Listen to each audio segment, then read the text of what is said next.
mas infelizmente é uma área que é muito maltratada, ou é maltratada no sentido de que não é dada, né? Que seja tratada mal, não é nem dada muitas vezes. E é uma das matérias mais importantes, né?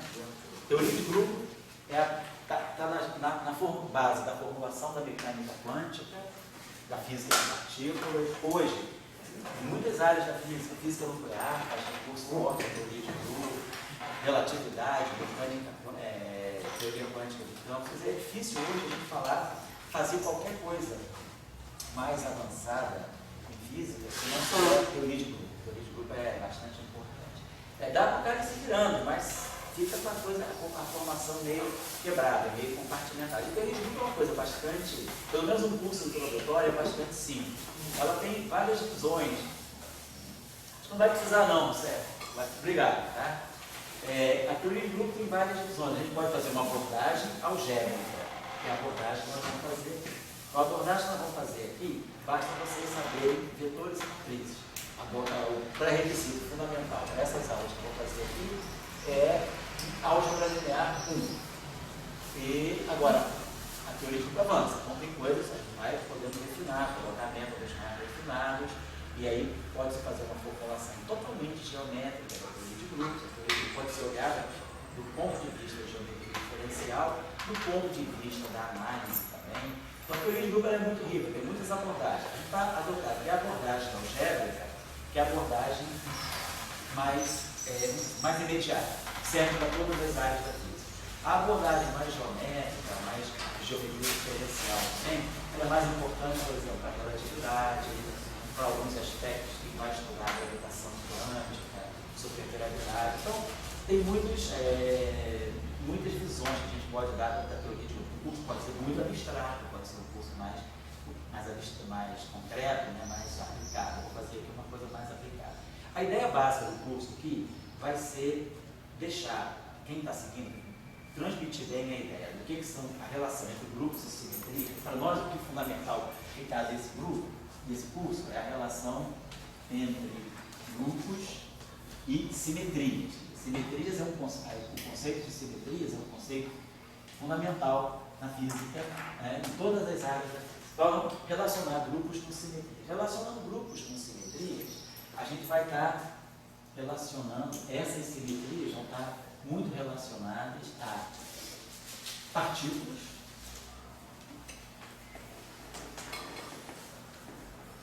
ou inclusive quase partículas, né? Objetos chamados quase partículas, que são objetos da física de matéria condensada.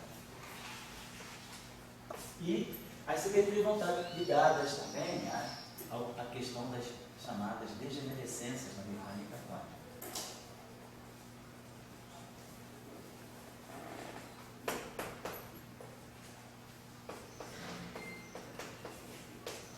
Então, a teoria de grupo, a coisa importante é a relação com a simetria. Agora, tem um outro aspecto, tem outro aspecto que a gente vai poder chamar, a relação importante aqui é com a simetria. Associado a isso, um conceito importante que aparece, um conceito derivante da teoria de grupos, é o conceito de tensores. Então, isso está ligado às representações.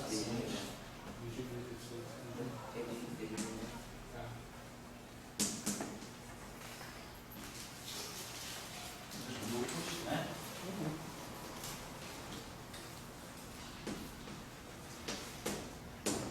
Então, a ideia de tensores em física é muito importante. Todas as grandezas em física, elas são classificadas de alguma forma, de acordo com o seu caráter tensorial.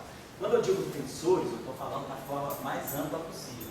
E esses tensores podem, inclusive, também incluir os chamados espinores, que são uma categoria muito especial de tensores, que são muito aplicados, quer dizer, muita aplicação, porque os elétrons, né, as partículas que nós chamamos de partículas fermiônicas, tipo elétron, tipo muon, tipo tal, os quarks, todos esses objetos fermiônicos são descritos por espinores. Então, os espinores são uma categoria muito especial de tensores que não vivem, os tensores em geral vivem no mesmo espaço onde vivem os vetores. Os espinores não, eles vivem num espaço à parte do espaço-tempo onde a gente vive, mas eles têm uma conexão, que nós vamos entender, com o espaço-tempo onde nós estamos.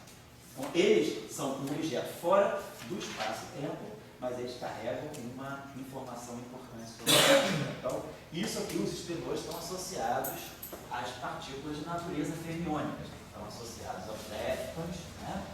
Que é a matéria fundamental do modelo padrão, quer dizer, o elétron e o pósitron, o seu neutrino e antineutrino, o muon e o antimuon, o seu neutrino e o seu antineutrino, o tal, o elétron tal e o seu neutrino e o seu antineutrino, estão associados também com os quartos, família dos quartos e antiquartos, né?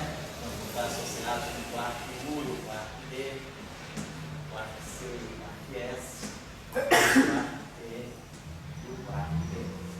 Então, os esquilores estão ligados à matéria fundamental do modelo padrão. Já tensores são outros objetos, por exemplo, o fóton está na parte tensorial, os bósons vetoriais intermediários estão na parte tensorial, o graviton.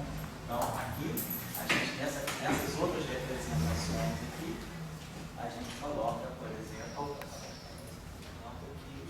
pode colocar aqui os bósons vetoriais.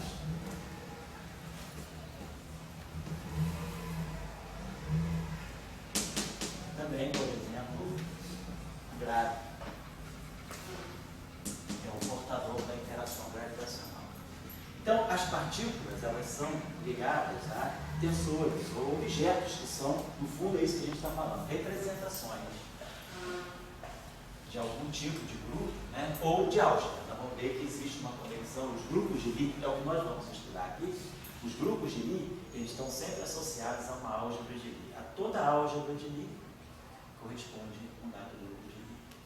Então, tem uma relação entre álgebra e grupo. Na física, a gente pode adotar a descrição do grupo ou da álgebra. Em alguns campos, em alguns momentos da física, alguns sistemas físicos, a gente trata, na verdade, usando o grupo. Em alguns outros casos, a gente trata usando a álgebra. Mas as duas coisas estão relacionadas, só que de forma distinta, né? A relação entre grupo e álgebra é a relação entre a função linear, todo mundo conhece a função linear, né? É a função, depois da constante, é a função mais simples que tem. Mas todo mundo conhece também a função exponencial, que na verdade é uma função altamente não linear, está elevando todas as ordens, né? A expansão. Por E elevado a x, é 1 mais x2 sobre 2, mais x3 sobre 2 fatorial, mais xn sobre n fatorial. Então isso aqui é um polinômio infinito de x. Então isso aqui está longe de ser linear. Isso aqui, a aproximação mais baixa dessa função, se a gente fizer uma expansão em série, quando x é muito pequeno, a gente pode até parar no 1 mais x. Depois a gente tem termos aqui que são de ordem x2, de ordem superiores. Então, a primeira parte, o primeiro pedaço, o primeiro termo não trivial da expansão é o expoente. Então, vamos ver que a relação entre o grupo e a álgebra é essa. Isso aqui é um grupo, e isso aqui é a álgebra, né? Então, na nossa, assim, numa linguagem mais pictórica, né? Só, isso aqui não é nem matemática, nem física, é simplesmente design. A gente pode dizer que o grupo, ele é como se fosse exponencial da álgebra. Essa é a relação entre o grupo de Lie e a álgebra de Lie. Então, muitas vezes a gente pode trabalhar diretamente no expoente, ou outras vezes a gente precisa trabalhar com a exponencial completa, vai depender da situação e da conveniência até do problema físico. É mais popular, a álgebra é mais popular do que o grupo entre os físicos, mas o grupo também é muito importante. Então, por exemplo, quando a gente fala das chamadas teorias de Gauge, teorias de Young-Mills, a gente, na verdade, está mais ligado com a álgebra. A formulação está mais dentro da álgebra, mas essa álgebra corresponde a um certo grupo. Então, para nós, vai ficar sempre claro quando a gente vai transitar do grupo da álgebra para o grupo. Isso aqui é chamado de grupos de Lie. Existem muitas categorias de grupo e a gente, quando estuda em física, não necessariamente só os grupos de Lie. Existem os grupos finitos, existe uma categoria mais ampla de grupos de Lie, que são chamados de grupos topológicos. Só a teoria de grupos ela é muito ampla. Em física, a matéria condensada muitas vezes se usa em chamados grupos finitos, né? Os grupos também discretos. Nós vamos dar mais detalhes dos chamados grupos de Lie. A categoria de grupos que vamos basicamente estudar aqui, nesse curso, vão ser os grupos de Lie. E esses grupos aqui são uma classe muito especial, de uma classe muito mais ampla, que se chamam os grupos topológicos. E esses grupos de Lie, eles seguem foram completamente classificados por Lie e por Cartan. Então, todos os grupos de Lie que a matemática tem são conhecidos e são classificados em duas categorias. Então, a classificação geral, né?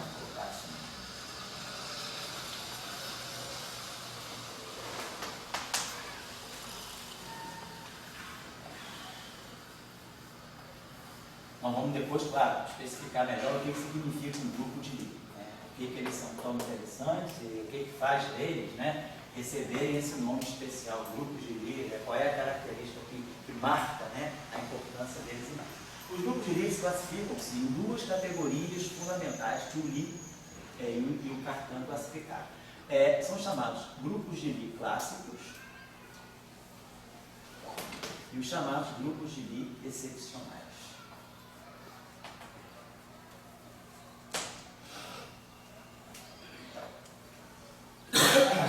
Os grupos de Lie clássicos, né, são os grupos Cartan, Lie classificou de acordo com uma notação muito característica, vamos dizer assim, chamada AM, aqui,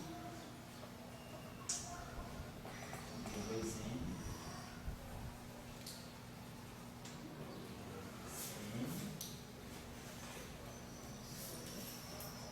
Então, esses grupos AM são, vou colocar aqui, são os grupos que a gente chama de SU,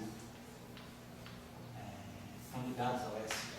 Esses grupos de B2N, desculpa,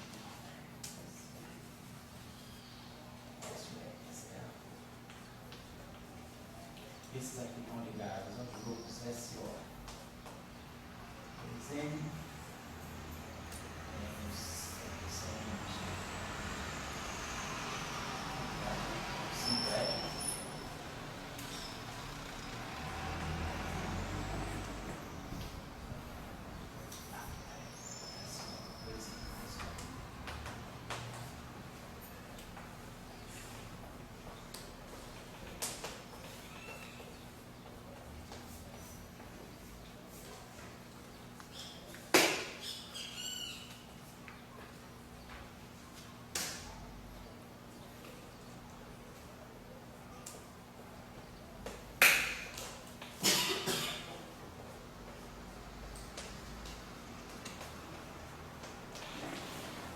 Então, essa seria a tabela geral dos chamados grupos de Lie. Tá bom?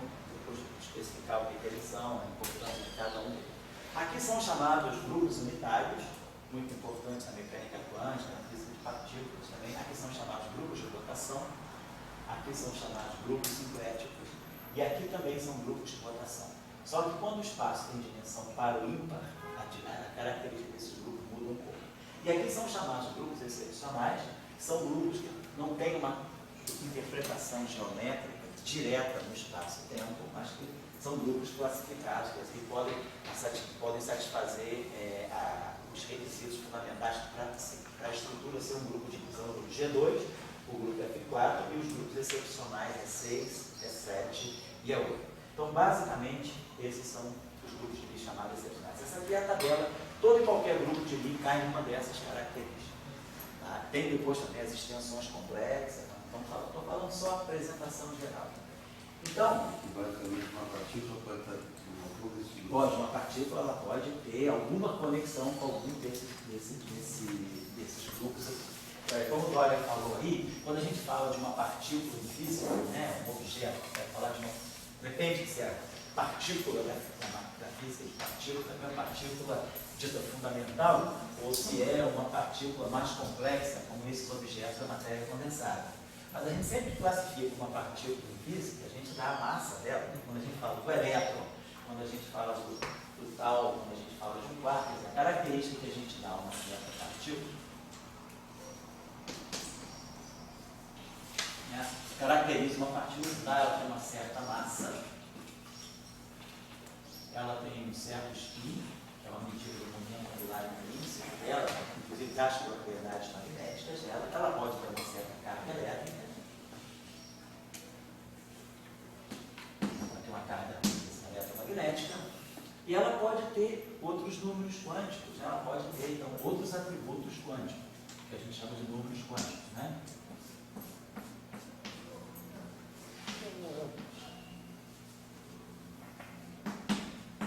Esses outros números quânticos estão ligados, né, a como a partícula interage. A carga elétrica é como ela interage eletromagneticamente, mas uma partícula pode ter interação fraca. É o caso do elétron, é o caso do neutrino, é o caso dos quartos. Uma partícula pode ter interação forte. Uma partícula pode ter interação gravitacional, com a massa, né? Então, esses números quânticos aqui estão ligados, né, às interações.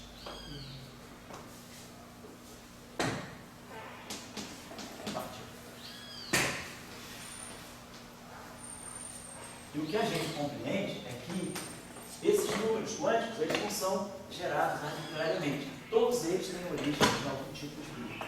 A origem, a compreensão sistemática desses números quânticos, quando a gente classifica uma partícula de acordo com os números quânticos. Alguém tem o PDG aí? Alguém está com o PDG? Você tem aí, claro. Uma coisa boa que vocês têm, não deixe de pedir o PDG, não. Ah, isso é uma coisa boa que todo mundo devia estar na bolsa. O bolso de um web insight. Tem? Ah, Luana tem. Então, aqui. Então, o PDGzinho, ele pega qualquer partícula, tem a classificação, massa, espinhas, decaimentos dela. Quem quiser pegar o PDG, é só escrever, para se registrar aqui no site do Berkeley. Escrever para entra nesse site aqui, HHQQ. Marco Data. Opa! Aí a Lawrence Berkeley. Lawrence Berkeley agora, Johnny.gov.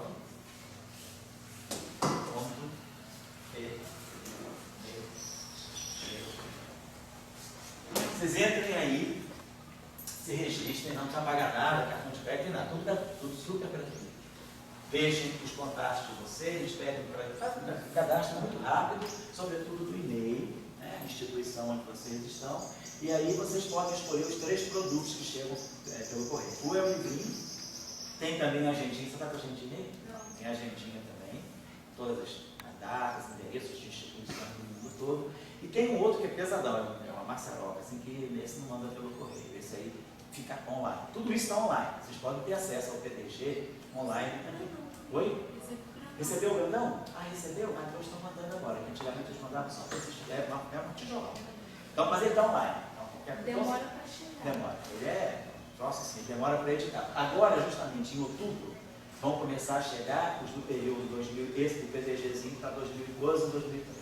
Ele tem uma validade, ele é de outubro, setembro, quando começa o ano acadêmico americano, ele é de setembro de um ano até agosto do ano seguinte. Aí todo ano eu te mando um e-mail para vocês, para saber se vocês querem se renovar. Fazendo o primeiro, depois o e-mail chega automaticamente todo ano.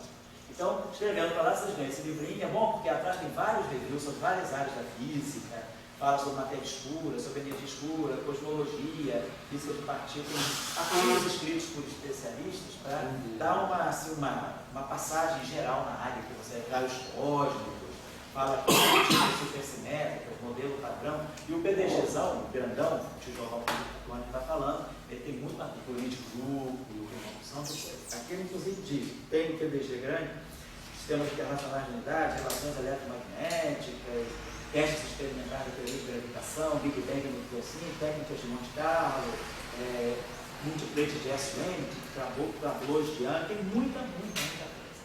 E aí aqui tem todas as propriedades das partículas. Então, tentem se registrar no PDG, está na hora boa de chegar.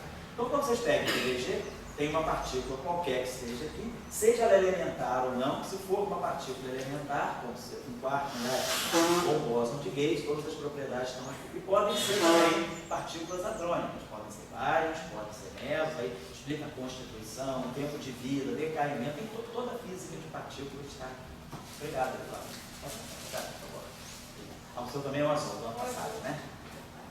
Então, no PDG, vocês vão ver que as partículas tem os números quânticos lá, que são paridade, conjugação, paridade C, paridade espacial, tem uma série de números quânticos. Todos esses números quânticos estão ligados a grupos.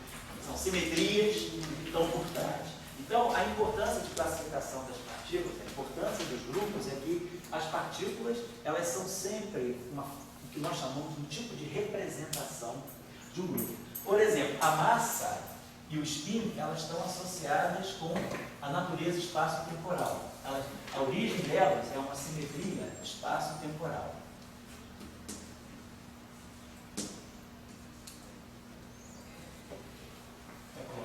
Simetrias espaço-temporais. E o grupo que está por trás daquilo que é a massa e o spin de uma partícula é o chamado grupo de Poincare.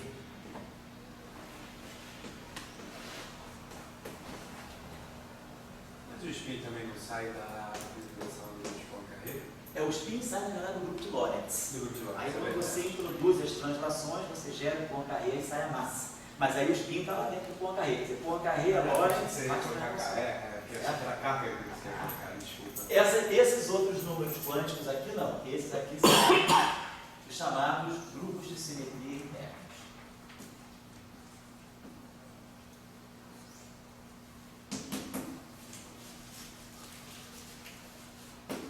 Então, por exemplo, grupo SO2, o grupo SO3, o grupo SO4, na grande unificação, o grupo SO5. Então, todos esses grupos, eles vão sendo usados de acordo com as propriedades da partícula. A partícula, ela está ligada a um certo... Dependendo das interações da partícula, a gente consegue compreender que grupo está ligado a essa partícula. Então, na verdade, para nós, a ideia é que uma partícula, ela, do ponto de vista mais abstrato, ela é o que nós chamamos na linguagem dos grupos de uma representação, ela formula uma representação de um grupo.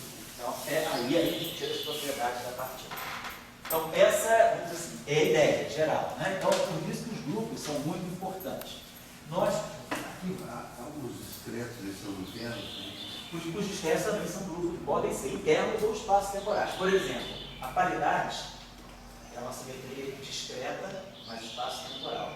A conjugação de carga, a reversão temporal, ela é uma transformação de espaço-tempo também. Mas, por exemplo, a paridade, a conjugação de carga já é interna. Você não faz uma transformação nem no x, nem no t, nem nas coordenadas, nem no tempo. Você faz uma coordenação, uma transformação em cima, vamos dizer assim, do campo da partícula ou da função de onda da partícula, se a gente quiser adotar a mecânica clássica.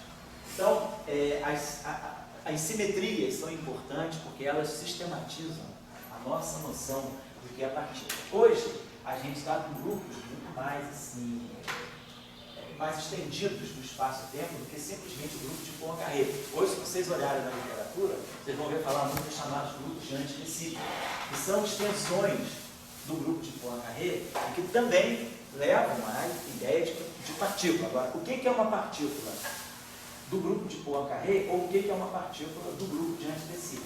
Então, a partícula, ela é uma revelação do espaço-tempo. Vai depender da natureza do teu espaço-tempo e, dependendo da natureza do teu espaço-tempo, emerge um tipo de partícula ou outro. Então, a partícula, ela é classificada. A primeira coisa que a gente tem que ter em física, a primeira noção que a gente tem que ter em física é determinar qual é o meu espaço-tempo, qual é a minha descrição do tempo e qual é a minha descrição do espaço. Na física galileana, na física newtoniana, a gente tem tempo, uma coordenada completamente desconectada do espaço. O espaço é o espaço euclidiano, tridimensional, e o tempo corre separado. Com a introdução da relatividade especial, tempo e espaço se fundiram numa descrição única. Então a gente fala de um espaço-tempo de Minkowski com 4 coordenadas, coordenada temporal e 3 coordenadas espaciais. Então nós temos um espaço-tempo de 4 dimensões, com um tempo e 3 espaços.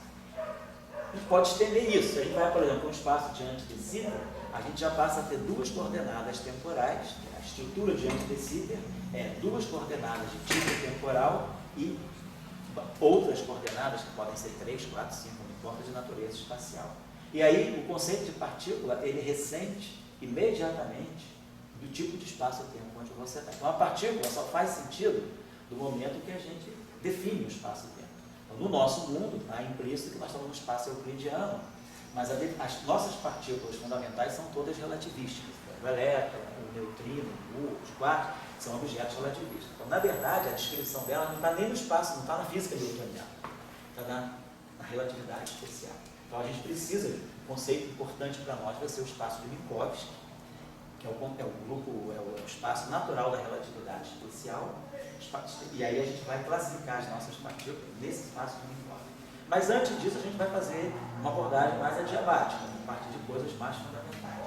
Então, vamos começar a perceber, vamos trabalhar com alguns espaços muito simples, para começar a perceber como é que é a sistemática dos grupos. A gente vai se acostumando com os grupos através de exemplos bem simples. Vamos começar com o espaço mais simples que a gente tem, que é um espaço euclidiano, bidimensional. Então, tem um espaço de duas componentes apenas, coordenadas x, y. Então, nesse espaço aqui, eu vou poder trabalhar um grupo muito especial, que é o grupo SO2. Por que ele se chama SO2 e exatamente o que ele faz nesse espaço. Depois a gente pode, ao invés de trabalhar no espaço euclidiano bidimensional, vou pegar um outro espaço bidimensional, que é o espaço de Minkowski, bidimensional, que a gente chama de 1, 1. É um espaço que tem uma coordenada de natureza temporal e uma coordenada de natureza espacial. Então é como se eu estivesse fazendo cinemática unidimensional. Eu tenho a partícula se movendo ao longo de uma direção única, então ela tem coordenada x, e a coordenada x é uma coordenada x de t. Só que eu agora estou no mundo relativista. Então a relação entre t e x não é desconectada. T e x estão ligados. Então nós vamos trabalhar o espaço de Minkowski com uma direção temporal e uma direção espacial, e nós vamos chegar ao chamado grupo SO1, que é a primeira abordagem que a gente vai fazer é o grupo de tipo Lorentz. Esse grupo aqui é um grupo de Lorentz.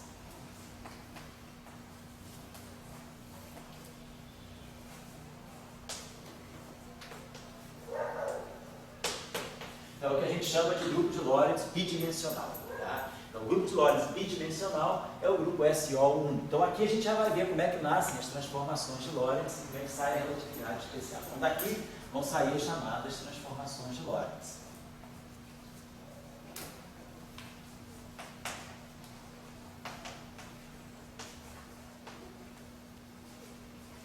Então, a gente vai ver que a gente pode gerar as transformações de Lorentz sem conhecer a relatividade, digamos assim. A gente só conhece o espaço e o tempo, e aí a gente vai impor uma relação de simetria, e a partir dessa relação de simetria a gente obtém aquilo que a física adota como as transformações de Lorentz. Isso é um exemplo muito simples, bidimensional.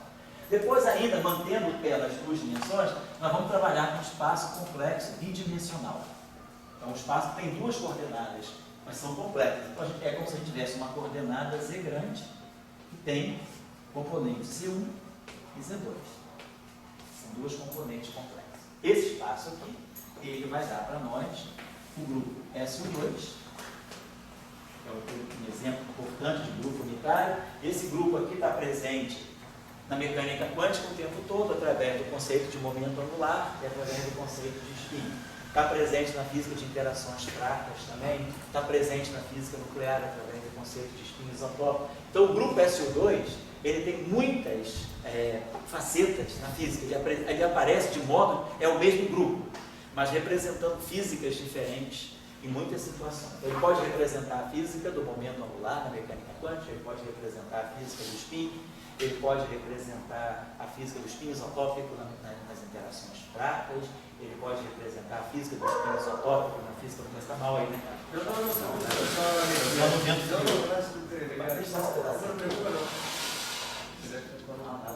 Ele é doente. Tem que lembrar da física epicurista, né? Física pura, né? Ele vem curativo nessa galera, Epicuro e Lucrécia, né? Teneram natura, né? A cura pela física, né? A cura pelo conhecimento científico. Interessante. Então, a física vai te curar, vai te matar, não, né? A física que mata está curando todos os preceitos aí de Epicuro e Lucrécia.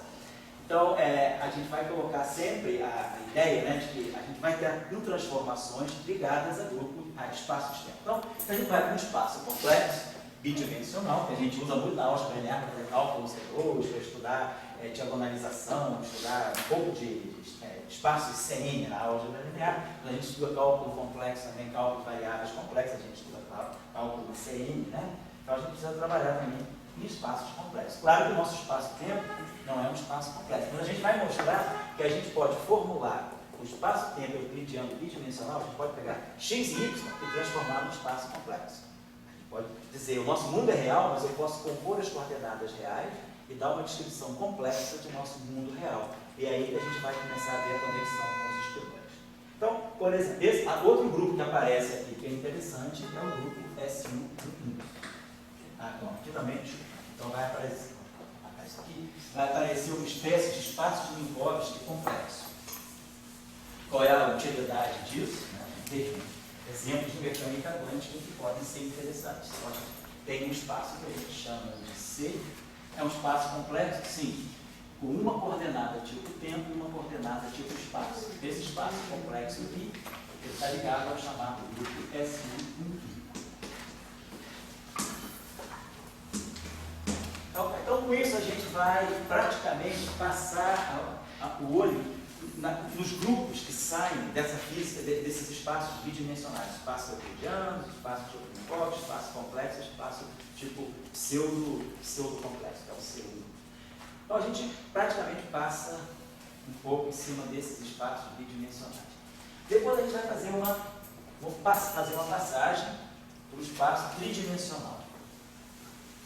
Então, a gente vai depois chegar ao primeira coisa mais simples, pegar o espaço euclidiano tridimensional, que é onde a gente faz a nossa física newtoniana, a mecânica quântica coordenada. A gente tem 3 coordenadas, x, y, z, e o grupo de rotação, o grupo que emerge aqui, a simetria natural desse espaço, é o chamado grupo SO3.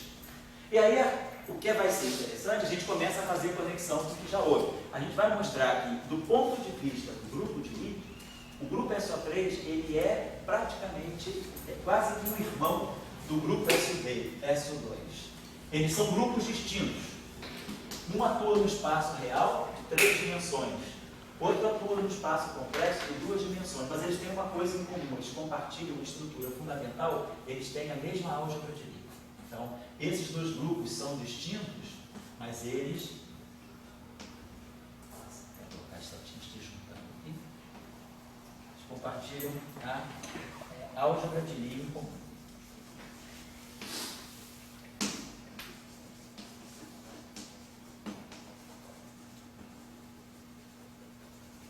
Então, são 2 grupos distintos, mas que têm um ponto de contato, que é a álgebra de Lie. E aí a gente vai ver qual é a conexão. Então, como é que a gente pode relacionar alguma coisa que está em um espaço tridimensional com alguma coisa que está no espaço bidimensional complexo. Por exemplo, é isso aí que vai acontecer exatamente no momento angular da mecânica quântica e com o spin das partículas. Então, o grupo E3 é um grupo interessante nesse sentido. Ele vai já fazer uma conexão. Aqui eu esqueci de colocar uma outra coisa também. Nesse espaço euclidiano bidimensional, vocês podem completar aqui. Tem um outro grupo interessante que aparece, além do grupo SO2, que é o chamado grupo simplético. É o grupo simplético SP2. Esse grupo tem características muito interessantes também, e esse grupo tem importância no SP2, mas é SP alguma coisa mais alta tem importância em física também. Então vamos aprender a categoria de grupos simpléticos, e os grupos simpléticos eles estão por trás da formulação hamiltoniana da mecânica clássica. Quando a gente faz mecânica clássica e escreve as equações, em vez de trabalhar com Lagrangiano, a gente pode trabalhar com Lagrangiano, que depende das coordenadas, das velocidades generalizadas e do tempo. E a gente pode passar com o chamado hamiltoniano, que vai depender das coordenadas, dos momenta e do tempo. Então, quando a gente vai para a formulação hamiltoniana, a gente escreve as chamadas equações de Hamilton, né? A gente tem aqui a derivada do hamiltoniano em relação ao P ponto,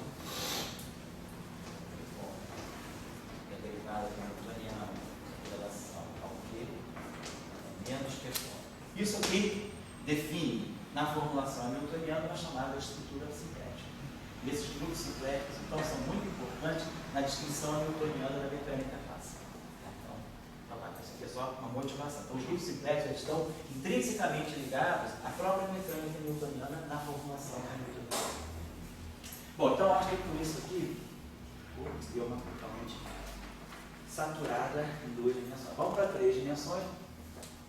Vamos estudar o SO3, porque o SO3 vai ser bastante importante para nós, e o SO2. Tá. Depois, primeiro passo. Vamos depois também para um espaço complexo tridimensional. Então, primeiro para o espaço Minkowski. Então, a gente pode agora para um espaço tipo de Minkowski.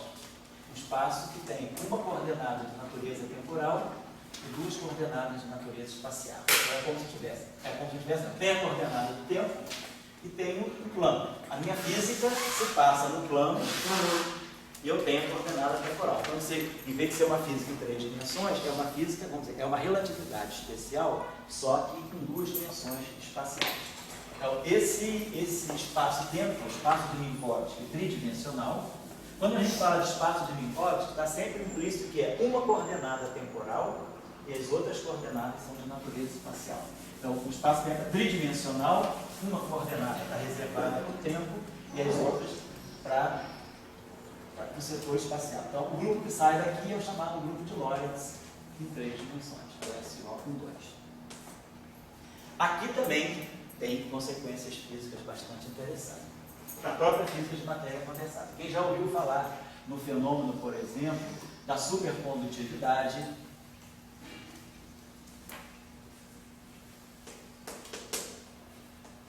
na matéria condensada também aparecem objetos com estruturas generalizadas chamadas de ânions.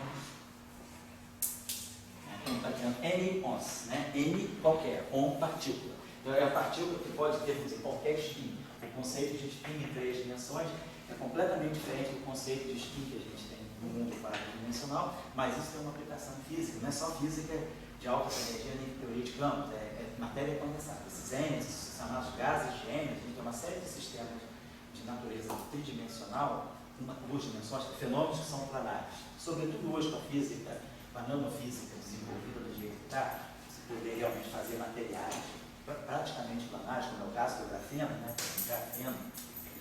Então, fenômenos ligados a esse tipo de espaço, nós temos a construção do grafeno, que foi descoberta em 2004, né?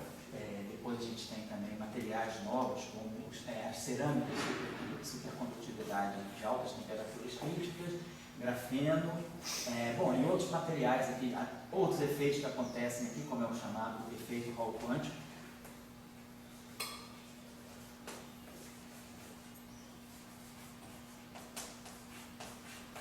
Tanto em forma inteira como em forma fracionária, né? Tem um negócio chamado líquido de Hall? Também. É isso aí? Está ligado ao efeito Hall. Mas e a coisa de conformal aí? Tem sim. Não pode ser inteiro ou pode ser fracionário. O efeito Hall quântico fracionário é muito interessante também. E problema em aberto. É como se a gente tivesse cargas. As cargas se fracionassem, a gente tivesse carga 1/3, carga 2, carga 3/5, né? Quando a gente imagina que na física convencional, a gente sabe que todas as cargas são múltiplos inteiros, né? Quando a gente fala da quantização da carga, a gente fala, é um múltiplo inteiro da carga da elétron. A carga pode ser mais E, menos E, pode ser 0, pode ser 2E, menos 2E. Mas agora a gente está falando, como no mundo dos quartos, de cargas 1/3, 2/3, menos 1/3, menos 2/3. E aí, no efeito Hall quântico, aparecem cargas mais exóticas ainda, cargas 3/5, cargas 2/7.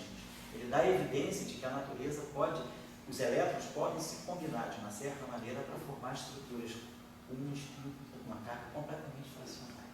Então, são todos efeitos planares. Então, esse espaço-tempo tipo Minkowski, né, sobretudo aqui no grafeno, a descrição que se usa para o grafeno é uma descrição de como se fosse uma teoria relativística mesmo, no espaço de Minkowski.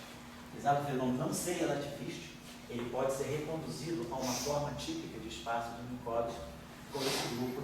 Então, tem uma série de propriedades físicas que justificam o estudo desse tipo de espaço. E uma outra propriedade importante é a separação entre carga e spin, que é um fenômeno novo também que vem sendo estudado, né? É o spin charge. Separação.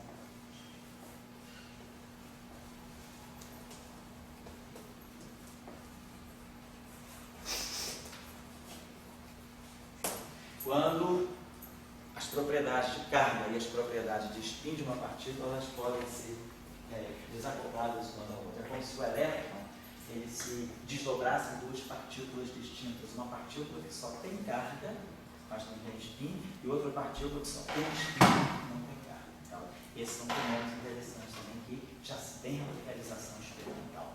O que está faltando é uma teoria completa. Então, a base para uma teoria completa começa a compreensão desses espaços, em 3 dimensões, em tempo e 2 espaços.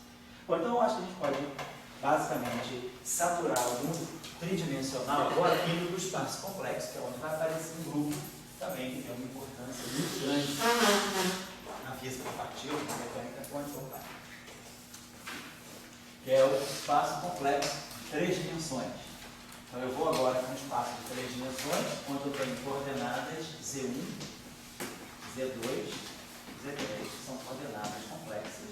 E aqui o grupo natural que eu vou definir é o grupo SU3. Então esse grupo SU3 é um grupo que tem múltiplas aplicações também em física. Ele está ligado à física de hadrons, então ele foi um grupo que deu origem à física de partículas, é um grupo que está ligado aos números quânticos de estranheza, ele está ligado a um número quântico chamado estranheza.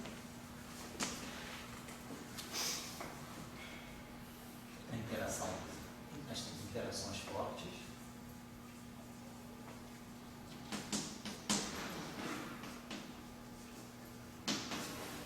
E ele está ligado à física, está ligado aos quarks. A primeira previsão, a primeira noção que veio da existência de quarks veio através do grupo SU3. Os quarks só foram identificados experimentalmente alguns anos depois, quase 8 anos depois. Mas a previsão teórica da possibilidade de existir quarks é de que se detectou a presença, se percebeu a presença de uma simetria SU3 aproximada, não exatamente perfeita, mas aproximada no mundo das interações fortes. E aí a concepção de que essa simetria pudesse ser SU3 levou a previsão dos quarks. Então, essa simetria é muito importante, ligada à física de quarks. A simetria SU3 ligada à estranheza nós chamamos de SU3 flavor. Na literatura ela é conhecida como SU3 de sabor, SU3 flavor.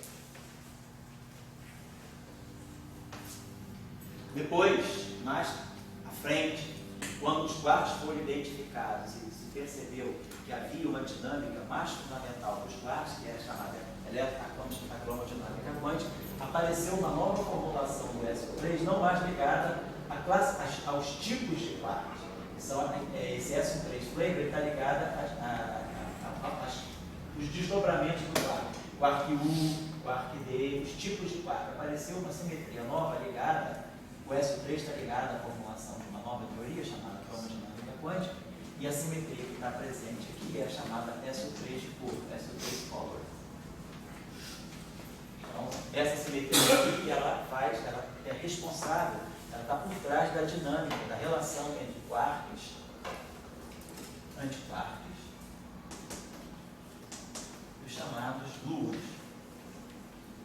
que são os bósons que fazem a mediação da interação forte. Então, é uma simetria importante nesse sentido, no sentido de que a gente tem uma teoria física baseada nessa. Você queria falar alguma coisa? Sim, uma pergunta de quem sabe um pouco, mas não sabe tanto. Ilustra aí, tá?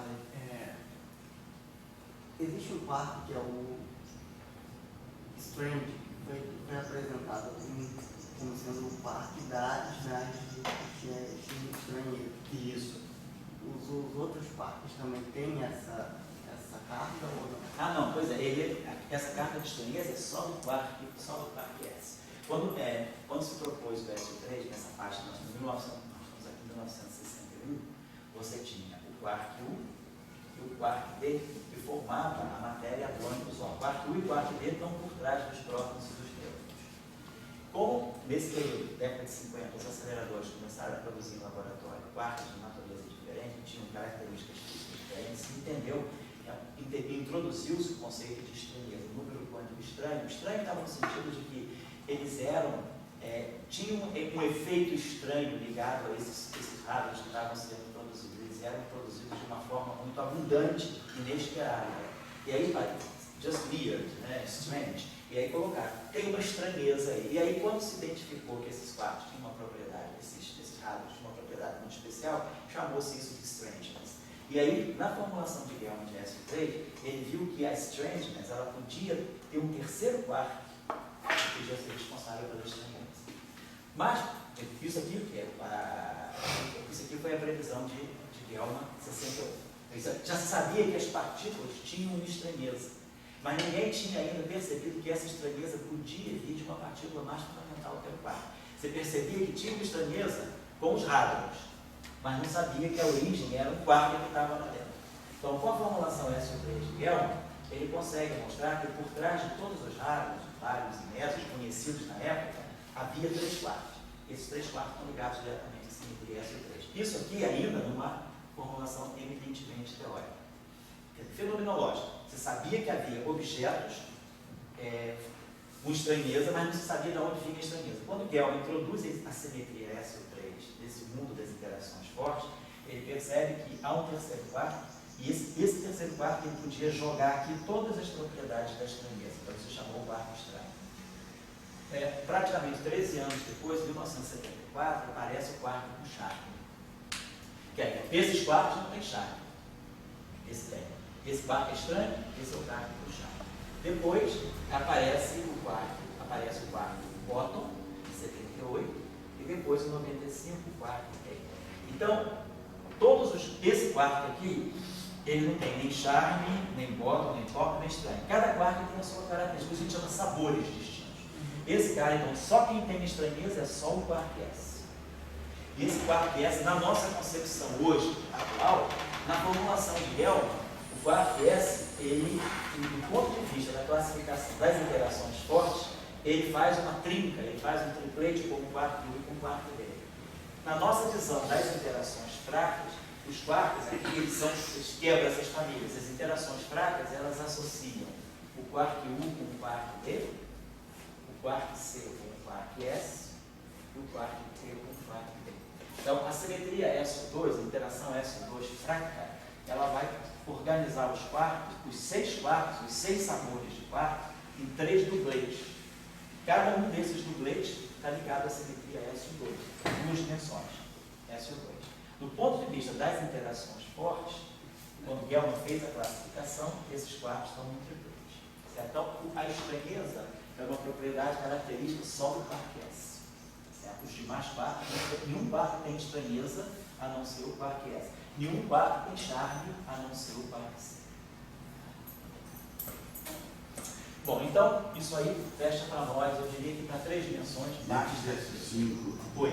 esses 5, esses 4. Eu vou falar dos escalar, estamos chegando lá. Então, estou chegando em 3 dimensões. Vamos agora para 4 dimensões. Aí é que a coisa fica bem próxima de nós, porque a gente vai pegar um mundo de 4 dimensões. Quer dizer, uma dimensão temporal e 3 dimensões espaciais. Então, quando a gente chega em 4 dimensões, né, quando eu vou para um espaço de 4 dimensões,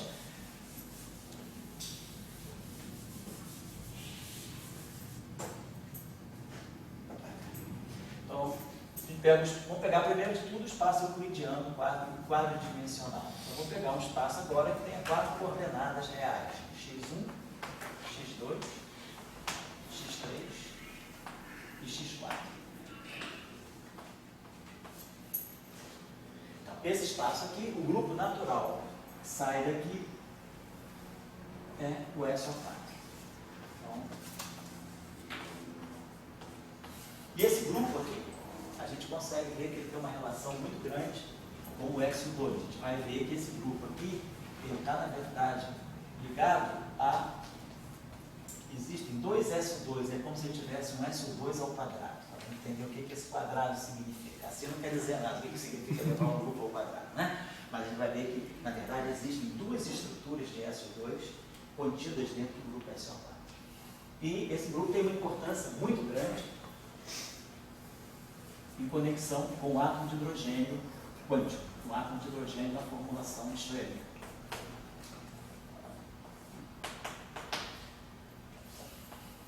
Escrito, né, pela equação de Schrödinger.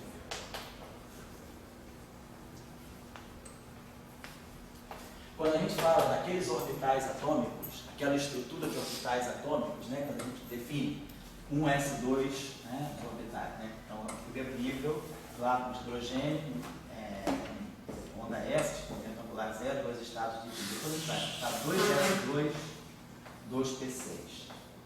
Então, aqui a gente tem 2 estádios. Aqui a gente tem 8 estádios. 2, 8. Depois a gente tem 3S2, 3P6, 3D10.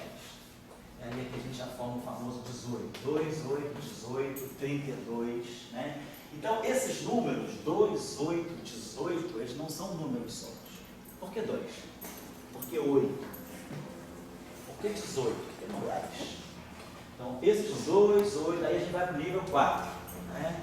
4, S2, 4, P6, 4, D10, 4, 14, 8, 18, 32, isso. Então, da onde é que sai isso? 2, 8, 18, 32. Por que 2S2, 2P6? Por que 2 e 6? Por que 8 é 2 mais 6? Por que não 3 mais 5? Por que não 4 mais 4? Por que 18 é exatamente 2 mais 6 mais 10? Então, existe uma regularidade no espectro de estados excitados do elétron no átomo de hidrogênio. Quem responde por isso aqui é a simetria SO4. Então, que na verdade existe, apesar de estar no espaço-tempo tridimensional, o tempo está completamente desconectado da minha descrição, eu tenho uma simetria mais profunda, SO4, dentro do átomo de hidrogênio tridimensional. Isso é o que a gente chama de uma simetria dinâmica.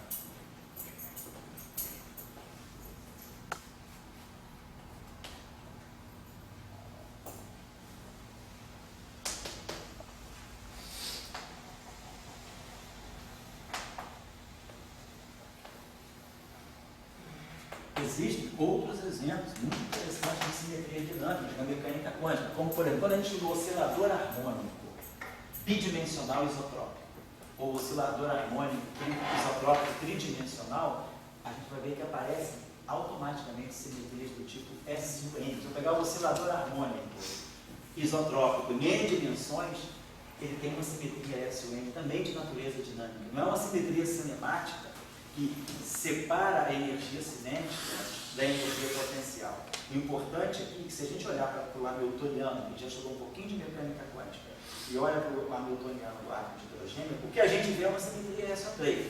A gente vê o termo cinético, P2 sobre 2M, ele variante sobre SO3. E vê o potencial central, o potencial coulombiano, que liga o elétron ao próton, que é um potencial eminentemente tridimensional com a simetria SO3. No entanto, aparece uma simetria SO4. Da onde? A simetria SO4 vem porque a dinâmica do átomo de hidrogênio ela cria uma simetria que relaciona a parte do momento, que é P, com a parte de posição por R.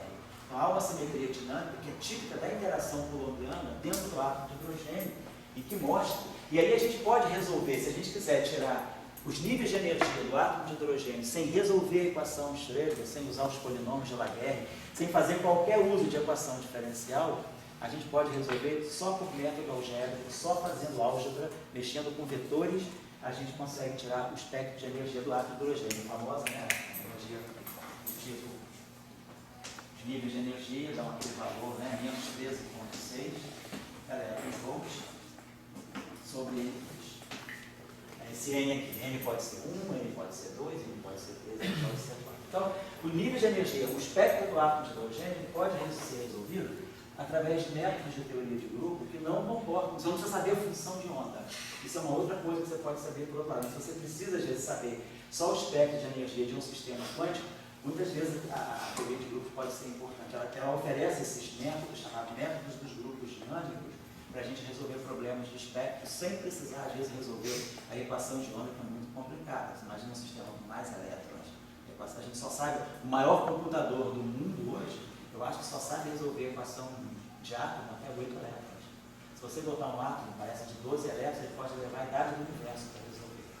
Leva 13,6 bilhões de anos para resolver. Então, você tem que usar alguma outra coisa. Não vai poder botar o computador por mais, né? Sabe, um computador aí que vai levar bilhões de anos para resolver um problema, então você tem que buscar outros métodos. E aqui teoria de grupo nesse momento é fundamental. Mecânica quântica, tanto é que quando a mecânica quântica apareceu em 1926, né, quando os primeiros trabalhos de Dirac, né, quando formulou, assim, caracterizou a mecânica quântica como uma nova disciplina da física, isso em 26, em 28,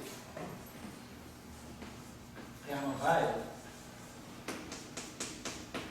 já lançou um livro muito interessante que é a teoria de grupos da mecânica quântica. Ele percebeu, Dirac já tinha percebido também, já se percebeu, o pessoal que estava envolvido na mecânica quântica percebeu imediatamente que a mecânica quântica é o laboratório da teoria de grupos. Então, ele escreveu um livro muito interessante que se chama A Teoria de Grupos, né? Eu acho que é muito tímido, é um livro bem clássico, bem interessante, né? Então, a mecânica quântica está muito, né, confraternizada, muito em confraternização, assim, mas sistemática mesmo, ao longo eterno, né, com a teoria de grupos. Então, isso aqui vai dar conta para nós do grupo SO4.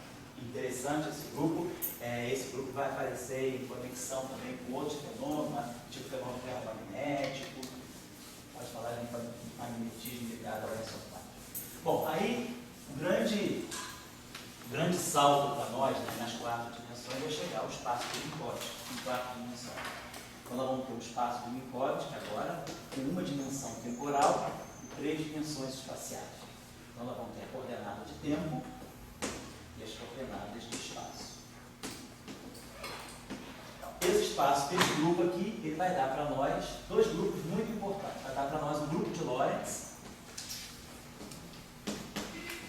São esses grupos que têm essa característica, alguma coisa, são chamados grupos pseudo-ortogonais, né? Todo grupo que tem essa característica, o grupo que tem duas referências, P e Q, esses são chamados, esses grupos aqui, S, O, N, a gente chama de grupos ortogonais. Nós vamos dar a entender por quê. É o delta, né? Não é a resolução da identidade. Oi? Não é a identidade da É isso mesmo. Esses aqui são chamados grupos pseudo-ortogonais.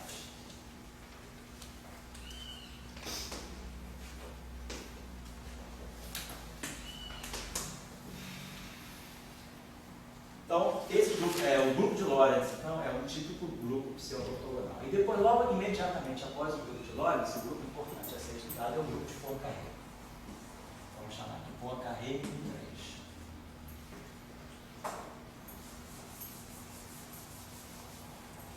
Esse aqui é Lorentz.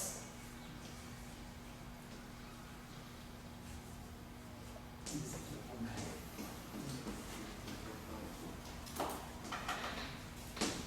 Então, através do grupo de Lorentz, o grande resultado do grupo de Lorentz é que nós vamos compreender através do grupo de Lorentz, o grande resultado que sai dele é a nossa compreensão da origem geométrica do espírito.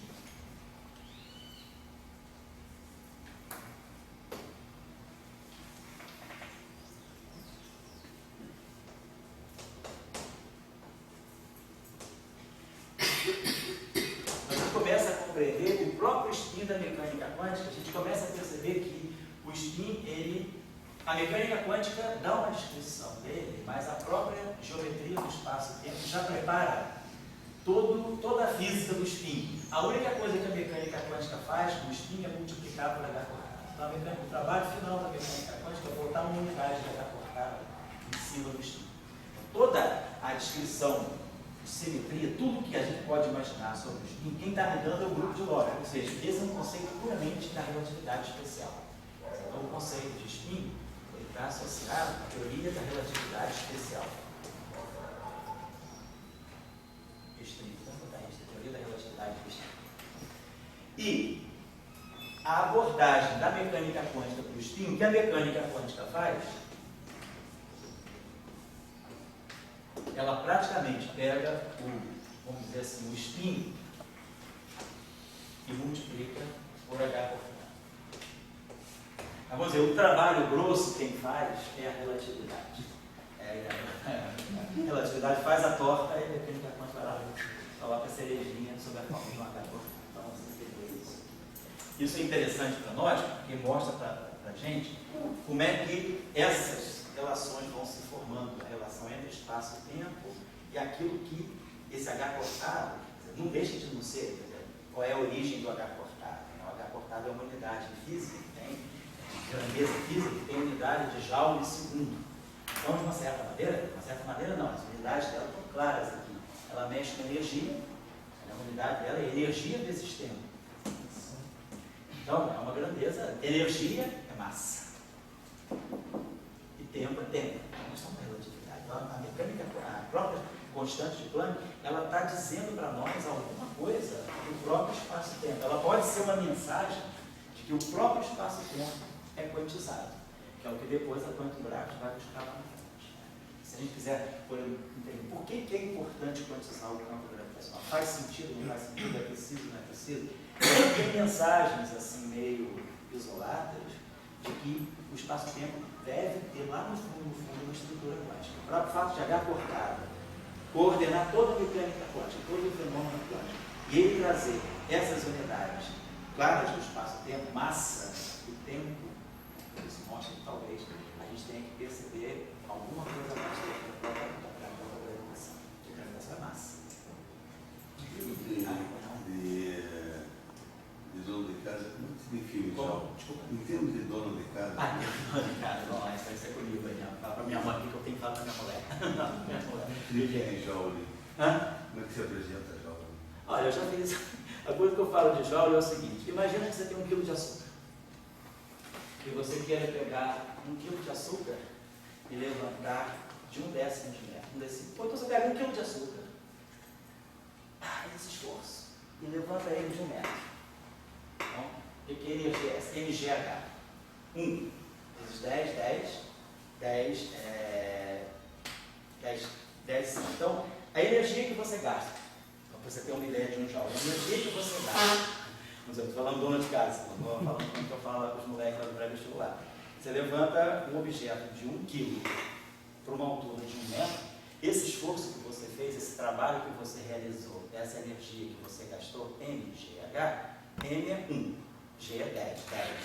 E a altura é 1. Então você gastou 10 joules para levantar 1 quilo de açúcar de 1 metro. Ou você pode fazer uma outra coisa para joule. O que as pessoas donas de casa, sobretudo, as que se preocupam com a forma, né? Estão sempre preocupadas com quilocalorias, né? Como é que eu vou, quantas calorias, Claro, a seguinte relação.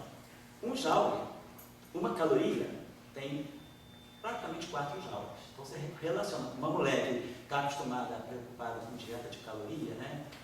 Na verdade é quilocaloria, mas você fala, está tudo multiplicado, divide tudo por 1000, né? Você pega caloria, 1 caloria são 4 pontos, para nós físicos, né? 4,19 joules. Então você fala, 1 caloria são 4 joules. Então, para o cara ter uma ideia que 1 joule é 1/4 de caloria. Aí você fala, pega um Big Mac. O Big Mac são praticamente 500 quilocalorias. Você fala, como um Big Mac, isso que você comeu são 500.000 calorias. Então, 500.000 vezes 4, dá 2 milhões de joules. Então, se eu comeu 2 milhões, eu acho que é bom eu consigo explicar o que é joule para minha mãe e para minha mulher. Minha mulher sabe que ela é bioquímica, mas minha mãe, por exemplo, ela quis saber um dia, que eu vi um artigo na TV Senado, teve um professor aqui do CBPE, o professor Luiz, ele foi na TV Senado fazer uma palestra sobre ciência, e ele falou lá da constante de Planck, e aí falou lá do joule. A minha mãe, quando eu cheguei em casa de noite, falou comigo, o que é isso? O professor lá do CBPE falou uma coisa chamada joule, constante de Planck. Aí eu falei, joule, o que é joule? Aí a gente pensa, você pega 1 quilo de açúcar, você levanta, você vê o esforço que você faz. Então eu gastei, o que eu gastei de energia? Eu gastei 10 joules para poder levantar 1 quilo de açúcar de 1 metro. Ou quando a senhora come lá, sei lá, também não come bife, mas come algumas coisas lá, come bolo, ela adora bolo. Quando ela pega uma fatia de bolo de laranja que a senhora faz, são 300 quilocalorias. Então, vamos converter isso em joule. E a pessoa começa a saber que ela come joule. Aí fica mais fácil. Uma banana, quantos joules tem, né? É só fazer a tabelinha, né? Pegar a tabelinha das dietas aí, né? Da revista nova, né? Da fascinação, né? Você viu essa revista? Fique bonita, né? Enxuta em 10 dias, só tomando chazinho, essas coisas que a gente vê aí, né? Aí você vai ver a tabela de calorias ali, converte em joule, e acho que qualquer mulher vai entender. Qualquer homem também, né? Vai entender, né? Só você não faz dieta? Pô, tá. Porque ele falou que estava gordinho. Então, aí a gente Alguém aí, vocês são professores, você que dá aula também, Frank, dá aula para molecada do ensino médio, como é que você explica o que é um Joule e o moleque lá? Ou então, professor, Joule eu peguei a explicação do Vai senhor lá dizer do que é vestibular. Newton, não vai dizer que é Newton vezes metro, não, tá? Que aí Não, vai eu peguei a tentar. explicação do senhor lá do vestibular, do saco de... A lei Petrópolis? É, isso aí, que eu também Me não convenceu a sabia o que molecada? dizer, eu falava que era energia, mas... E a molecada assim, se convenceu um pouco, ficou mais mais ou fácil. menos, Né? assim. Então a gente tem que buscar esse tipo de recurso, né? Então, ainda não é tanto assim... porque se tem a ver com a teoria de grupo, a presença do Dória, né? Se não fosse o Dória, que essa teoria não tinha saído. Então tem uma relação causal. Tá, o que eu diria que é Joule para uma pessoa bem leiga, eu, sei lá, e vocês, cada um de vocês... Ele era nome de cervejaria, né? Oi? Ele era nome Eu de não sei, cervejaria. é cervejeiro? Eu nem sei. Eu sei que Mendeleev, com a tabela periódica, ele queria era vodka, na verdade. A gente sabe que essas histórias assim, essas histórias assim, meio sem relação causal, né? A tabela periódica saiu da vodka, né? Então, de repente, Como assim? Vai fazer vodka em casa. O que Mendeleev estava fazendo, ele estava querendo produzir qualidades melhores de vodka. E aí, cara, coisas da ciência, a ciência levou ele a perceber uma regularidade. Ele estava mexendo com elementos. E ele acabou descobrindo a tabela periódica, por causa da vodka. A mesma coisa com Planck. Planck não fez a experiência do corpo negro. Ele estava estudando, o problema que Planck tinha, que ele publicava na época, em revistas de engenharia, ele estava estudando como melhorar os fornos siderúrgicos. O problema era, em pleno final do século XIX, revolução industrial, siderurgia, produção de aço. Então, o problema que Planck pegou era um problema de física aplicada, estudar como melhorar a qualidade de fornos. E daí, os trabalhos antes do efeito fotoelétrico foram publicados em revistas bem de física aplicada, engenharia. Aí ele chegou ao H.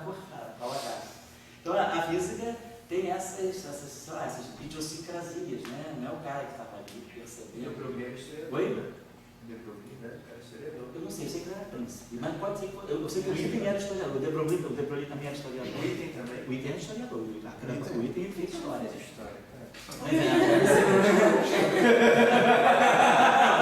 Não, você vai ser história, não se preocupa. Mais do que fazer história, você vai se tornar história. Calma, tem tempo. Então, são coisas assim que a ciência, né, ela tem esses disparates, assim, né, que são, fazem a gente pensar, né? De repente, aquela coisa, se você tá, às vezes está muito em cima de uma coisa, né, você não descobre outra coisa, né? Você, como o professor Salão falava um exemplo interessante, os caras que estavam trabalhando com a parafina no século XIX para produzir melhores velas não chegaram na lâmpada elétrica. Quem chegou na lâmpada elétrica foi Edison, que não tinha nada a ver com parafina, vela, iluminação. Então, quer dizer, às vezes você fazer assim, aquela coisa da inovação, mexer, aperfeiçoar uma coisa, aquilo não te leva a nada de novo, te leva a aperfeiçoar o velho. Tem uma hora que tem que ter um corte, né? Todo mundo sabe isso aí, um pouquinho de filosofia da ciência, mas tem uma hora que tem que ter um corte. Você rompe completamente com aperfeiçoamento, com a inovação, você tem que fazer uma criação. Né? Eu acho que são esses momentos assim, interessantes, vindo da pergunta do Dória, que você fala do Joga, da cervejeira, eu não sabia. Sabia da história do Planck, que aliás também eu fui saber aí recentemente, com um colega meu do CBPF, que me explicou a história do Planck. A história do Mendeleev é um colega russo que eu tenho, que está na Universidade de Londrina, o professor Andrei Litsenko. Sabe tudo da vodka. Ele sabe, ele gosta de quatro A pessoa bebida trouxe uma coisa boa para a humanidade. Oi? Bebida trouxe uma coisa boa para a pessoa, só fala que isso traz desgraça. Não, pois é, exatamente. Trouxe uma coisa boa. A vodka está por trás. Vamos beber vodka. Tem uma defesa aí, Bruxa. Vamos todo mundo beber vodka, então. Se bebendo bastante, depois a viagem pode ser outra, né? De repente você descobre as formas, precisa uma viagem, né? Sem viagem, normal, não dá. Com a cara limpa, cara, né? Só com Guaraná, quate, né? E Guaraná em pó, energético, você não descobre nada, não. O Uruguai estava traduzindo isso no bem. Muito. Bolívia. Então, mas aí busquem, sei lá, se alguém tiver uma forma mais terra-terra de explicar o que é um joule, por exemplo, né, seria interessante. O que é um elétron-volt? Esquenta a água. Oi? Esquenta a água, exatamente, a quilocaloria. Né? O que é uma caloria? Eu acho que a caloria é 1 grama de água, 1 grau, aumentar 1 grau, 1 grama de água. A caloria é 1 grama, uma caloria por grama grau Celsius. Você dá justamente a energia de uma caloria, exatamente. Ou seja, Ou ideia. Então você pega 1 grama, ninguém imagina. Você vai dizer uma mulher, mas ela imagina 100 ml, 4 frascos de perfume. Então você pega um frascozinho de 300 ml, aumenta ele, pega um frascozinho de 300 ml de água, aumenta de 1 grau, e aí você vê qual vai ser a energia que você quiser. O MC delta teta famoso, né? E aí converte isso para joule. Faz um cálculo. Sabe qual é a energia que a gente gasta por ano na humanidade? Não, a humanidade É, assim, ó. com indústria, com tudo, esforços pessoais. Tá? Não sei, isso é interessante. É 550 e os 10 a 18 jogos. Puxa vida, cara, é verdade. O que você... Quantidade de Big Mac deu por um ano. Não, ele falou que é uma... Não, a humanidade. A humanidade, cara. A civilização atual, é com indústria, com automóvel, com tudo. É o consumo, aí você não sabe, o dado interessante. 10 a 18. 550 vezes 10 a 18 joules, né? E chama 10 a 18 extra jogos. Eu acho que é hexa, né? Exatamente. Esse hexa, sem o H, é extra joule. Então tá, exatamente, 10 a 18, né? Eu acho que é isso mesmo, né? É um prefixo que tem hexa. Isso daí é quantos hambúrgueres? Uma Big Mac. Ah, quantos Big Mac? Só pensar aí, um Big Mac são, acho que um Big Mac são 500 quilocalorias, né? Então um Big Mac são 500 mil. McDonald's contribui para 5 vezes 10 a 5. 5 vezes 10 a 5 calorias. Então lembrando que uma caloria são 4,19 joules. Então bota 4 joules, né? Então isso aqui dá para chamar 20, dá 10 a 6, vamos dizer então. Então isso aqui 10 a 6 joules. Então olha só, 10 a 12. Então você precisa produzir praticamente 550, bota assim, 10 a 20. 10 a 20 por 10 a 6, 10 a 14. 10 a 14 são 100 trilhões. 100 trilhões. 10 a 14, 10 a 100 vezes 10 a 12. Então 100 trilhões de Big Macs. Vou saber, se nada até botar aqui no quadro para saber. Faz parte, fala para minha mãe. Minha mãe adora cultura geral, vive vendo a TV Senado o dia inteiro para saber tudo que está. Tem muita palestra boa para a terceira idade, para a quinta idade, né? Então, 550. Minha mãe já está na quinta. 550 vezes 10 a 18. Já o 50 de Big Mac é mais legal.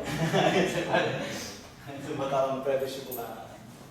Olha, então quer dizer, a civilização humana hoje está consumindo cerca de 550 vezes 10 a 18 joules por ano. Por ano. Interessante. E vai ficar 30% a mais até 1800. 2030.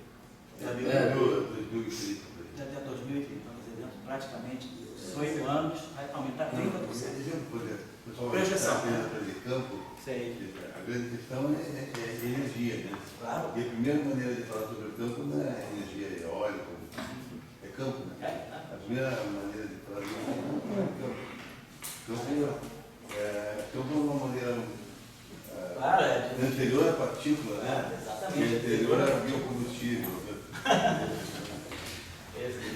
Anterior à vida material, né? Então, quer dizer, dado aquele campo, isso que eu quero dizer, você espera que saiam novas fontes de energia. Então as pessoas devem vir aqui também, não só espaço-tempo, uma vez que tem uma nova forma de energia. E sabe qual é a energia que é mais usada hoje em dia? Não. É nuclear. É mais do que elétrico, mais para ele. É nuclear. Interessante. Tipo, países como a França, assim, É. Japão também. Não, o que aparece na imprensa, que a turma do Japão quer acabar com a energia nuclear no Japão. Sim. Mas isso talvez seja muito falso, na verdade. O Japão não tem condição nenhuma de sobreviver. Assim. Então, essa coisa aí que os árabes, os parentes, eles querem... Iraniano não é árabe. Eu adoro iraniano, mas eu não sou iraniano, sou libanês. É outro mundo. Não, a diferença entre o iraniano e o árabe é a diferença entre o alemão e o brasileiro. A única coisa em comum é o alfabeto e a religião. O alemão é cristão, o brasileiro, o latino é cristão. O alfabeto é o mesmo. Essa é a relação entre iraniano e árabe. Nós somos Eu acho que sim. O brasileiro. Não, e o brasileiro também, a maneira do brasileiro ser muito mais próximo do iraniano. Pelo menos colegas, todos os iranianos que eu tive lá no Trieste, cara, é muito mais.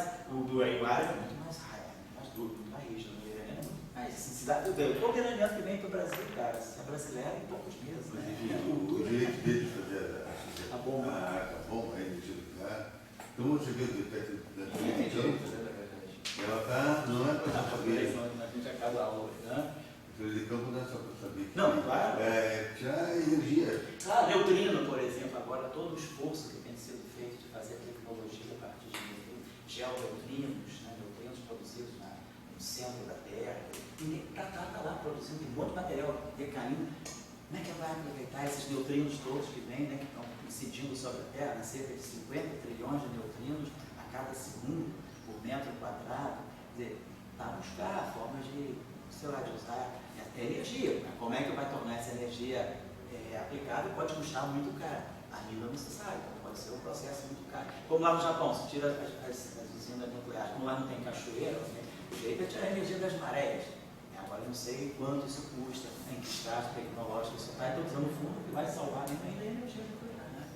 Mas em termos de campo, que é interessante, o campo, você pode não ter partícula, claro, mas ter energia. Né? O campo, exatamente. O campo é uma distribuição de energia, isso sim. O campo é uma radiação, exatamente. Aí vamos finalmente para o espaço complexo 4-dimensional. Então, agora eu tenho 4 coordenadas complexas: Z1, Z2, Z3, Z4. E aí nós vamos ter o chamado grupo S4. Esse grupo S4 é muito importante, ele está ligado então à física do Charme.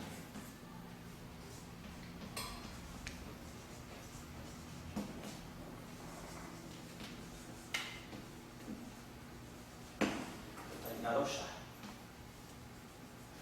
E assim, então eu acho que chegando nas 4 dimensões, com essas construções explícitas, a gente vai realmente, sabe, aprendendo tudo sobre como trabalhar juntos. Depois, aí a gente pode começar a fazer generalizações. Vai ficar claro para vocês que aí eu posso falar de um SOM, de um SON, de um S2, ST2N. Aí a gente pode começar a generalizar, vocês vão entender exatamente o que está por trás disso. O único grupo que eu não coloquei aqui ainda, mas que o Dória falou, que vale a pena talvez colocar, seja se eu vou para o espaço. Então, vou colocar aqui, só para um pouquinho assim, talvez,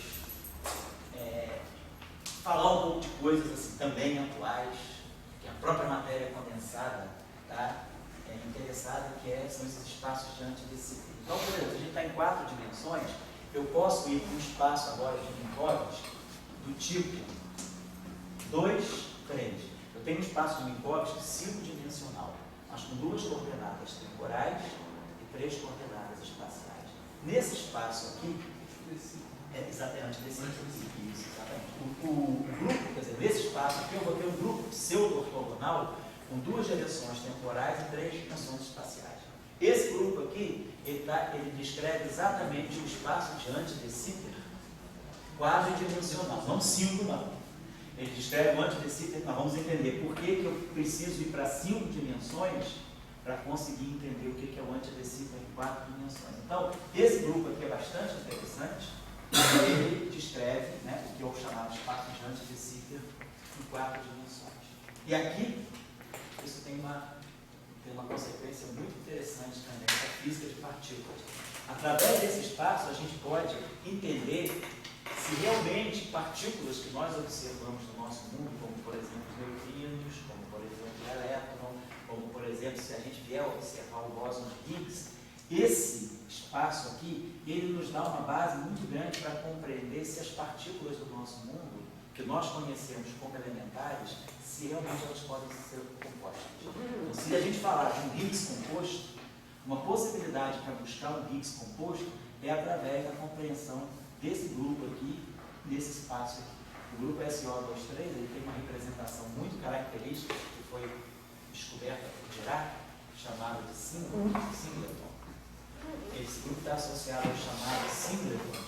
E esses singletons, eles podem ser uma possibilidade, eles podem representar uma possibilidade de nós descrevermos partículas consideradas elementares como tendo uma estrutura idêntica. Por exemplo, os Ws, os bósons vectoriais, o próprio elétron, nessa concepção, ele pode adquirir uma característica de uma partícula composta. compostos de objetos que não estão exatamente no espaço de Minkowski, mas que estão no espaço diante desse quadro dimensional ligado ao espaço de Minkowski. Então, tem uma coisa interessante aqui que eu vou colocar para vocês. É fácil trabalhar com esse grupo, mas é uma questão muito atual. Então, vale a pena vocês